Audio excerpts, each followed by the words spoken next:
Divisional railway manager Shri Harish Meena यांची आम्ही शिष्टमंडळासकट भेट घेतली।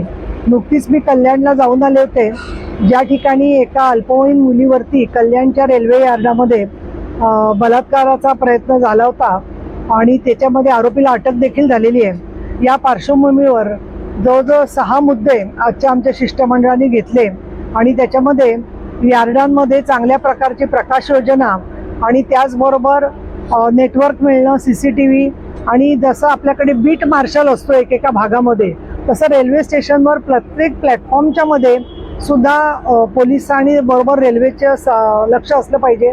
दुसरं म्हणजे कोणाला अडचण आली एखाद्या महिलेला तर तिला मदत कुठे मिळेल रेल्वेच्या प्लॅटफॉर्मवरती याची अनाउन्समेंट सातत्याने तिला समजेल अशा पद्धतीने संवेदनशील पद्धतीने झाली पाहिजे, जेणेकरून ती संपर्क साधू शकते। आणि ती यार्डामध्ये सुद्धा मधून मधून कोणी प्रवासी उतरतात शेवटच्या ट्रेनमधले, जिथे शेवटच्या प्लॅटफॉर्मवर तिथे सुद्धा असली पाहिजे।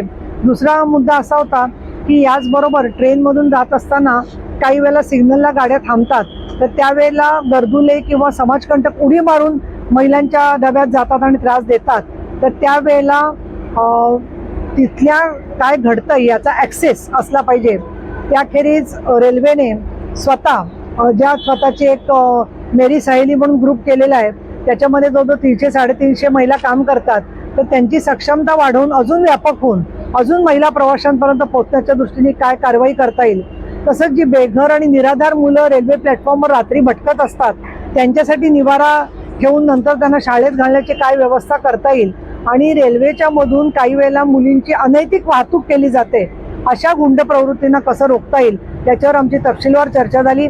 महिलांना सहाय्य कुठे मिळू शकेल याची योजना ताबडतोब या संदर्भात आम्ही माहितीची सुरू करू आणि रेल्वे पोलिसांचे जे कक्ष आहेत ते देखील या मदतीसाठी म्हणून उतरतील।